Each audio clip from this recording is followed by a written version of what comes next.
2019 ఎన్నికల ముందు వైఎస్ఆర్సీపీ అధ్యక్షుడు వైఎస్ జగన్మోహన్ రెడ్డి నవరత్నాల పేరుతో రాష్ట్రంలోని అన్ని వర్గాల ప్రజల కోసం సంక్షేమ పథకాలు తీసుకొచ్చారు. ఆ ఎన్నికల్లో గెలిచిన అనంతరం ముఖ్యమంత్రిగా బాధ్యతలు స్వీకరించిన తర్వాత నవరత్నాల అమలుకు కట్టుబడి ఉన్నారు. అయితే సంక్షేమ పథకాల ఫలితాలు నేరుగా లబ్ధిదారులకు అందాలి. ప్రజా సంక్షేమం కోసం ప్రభుత్వం తీసుకునే నిర్ణయాలన్నీ కూడా ప్రజలకు తెలియాలి. వృద్ధులు, వికలాంగులకు సంక్షేమ పథకాల ఫలితాలను వారి గడప వద్దకు తీసుకెళ్లి అందించాలనే ఉద్దేశంతో వాలంటీర్ వ్యవస్థను తీసుకొచ్చారు ముఖ్యమంత్రి జగన్మోహన్ రెడ్డి. ఈ వాలంటీర్ వ్యవస్థ వల్ల యువతకు ఉపాధి కల్పించడంతో పాటు పాలనను ప్రజల గడప వద్దకి తీసుకొచ్చారు ముఖ్యమంత్రి జగన్మోహన్ రెడ్డి. ఇక ఏపీలో ఉన్న వాలంటీర్ వ్యవస్థ మీద ఇతర రాష్ట్రాల ప్రజలు, ముఖ్యమంత్రులు సైతం ప్రశంసలు కురిపిస్తున్నారు. ఈ క్రమంలో తాజాగా ఓ ఆసక్తికర వార్త వైరల్గా మారింది. తెలంగాణలో కూడా త్వరలోనే వాలంటీర్ వ్యవస్థను తీసుకురాబోతున్నారట.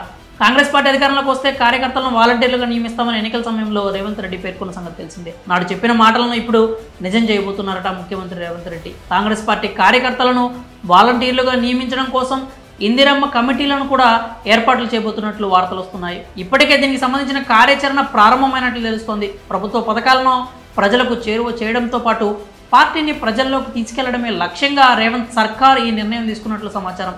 దీనికి సంబంధించి త్వరలోనే అధికారిక ప్రకటన వెలువడే అవకాశం కూడా ఉందని వార్తలు వినిపిస్తున్నాయి.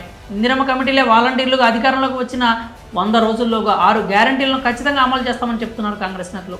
దీంతోపాటు కార్యకర్తలకు ఉపాధి కల్పన, ప్రభుత్వ పథకాలను ప్రజల్లోకి తీసుకెళ్లడం వంటి వాటికి సంబంధించి రేవంత్ సర్కార్ అధికారంలోకి వచ్చిన మొదటి రోజు నుంచే పక్కా ప్రణాళికతో ముందుకు సాగుతోంది. ఇందుకోసం ఇందిరమ్మ కమిటీలను తీసుకొచ్చి వాలంటీర్లుగా కాంగ్రెస్ పార్టీ కార్యకర్తలను నియమించబోతున్నట్లుగా జోరుగా ప్రచారం జరుగుతోంది. 6 గ్యారంటీల అమలు కోసం గ్రామాల్లో ఇందిరమ్మ కమిటీలను ఏర్పాటు చేయాలని కాంగ్రెస్ కార్యవర్గ సమావేశంలో నిర్ణయం తీసుకున్నట్లు కాంగ్రెస్ పార్టీ సీనియర్ నేత మల్లు రవి స్వయంగా ప్రకటించారు. ఈ కమిటీలో 5 నుంచి 6 సభ్యులు ఉంటారు. వీరంతా కాంగ్రెస్ కార్యకర్తలు, నాయకులేనని కూడా ప్రకటించారు. దీనిని బట్టి చూస్తే ఇది పక్కాగా వాలంటీర్ వ్యవస్థేనని తెలిపోయింది. ఇక ఏపీలో ఒక్కో వాలంటీర్కు 5,000 చొప్పున గౌరవ వేతనం ఇస్తున్నారు. మరి తెలంగాణలో కాంగ్రెస్ ప్రభుత్వం ఎంత వేతనం ఇస్తుందో చూడాలి.